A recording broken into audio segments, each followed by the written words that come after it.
আসসালামু আলাইকুম everyone, welcome back to my channel. আজ আপনাদের সাথে বাঙালির প্রিয় সরষে ইলিশের রেসিপি শেয়ার করব।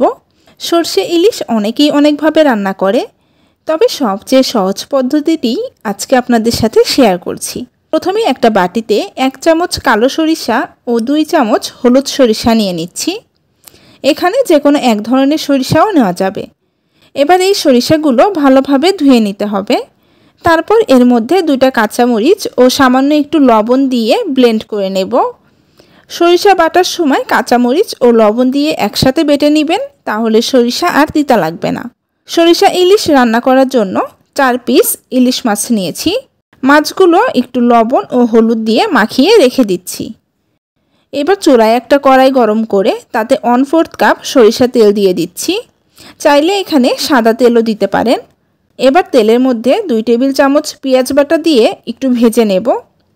এখন গুঁড়া মশলাগুলো দিয়ে দিচ্ছি 1/2 চামচ হলুদ গুঁড়া, 1/2 চামচ মরিচ গুঁড়া, 1/2 চামচ ধনিয়া গুঁড়া, 1/2 চামচ জিরা গুঁড়া, 1/2 চামচ লবণ।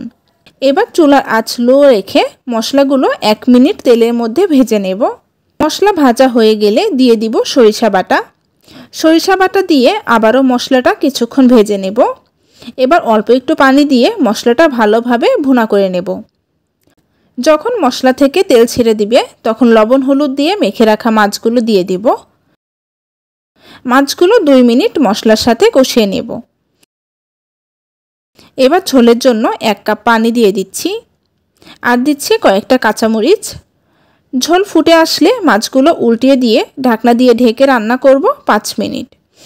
চুলার আঁচটা এই পর্যায়ে লো মিডিয়াম থাকবে। যখন ঝোলটা এরকম ঘন হয়ে তেল উঠে আসবে তখন চুলা থেকে নামিয়ে নেব। আশা করছি আজকের রেসিপিটি আপনাদের ভালো লেগেছে। ভালো লাগলে ভিডিওতে একটি লাইক দিবেন, ফ্রেন্ডস এবং ফ্যামিলির সাথে ভিডিওটি শেয়ার করবেন। সেই সাথে আমার ইউটিউব চ্যানেল সাবস্ক্রাইব ও ফেসবুক পেজ ফলো করে পাশে থাকার অনুরোধ রইল।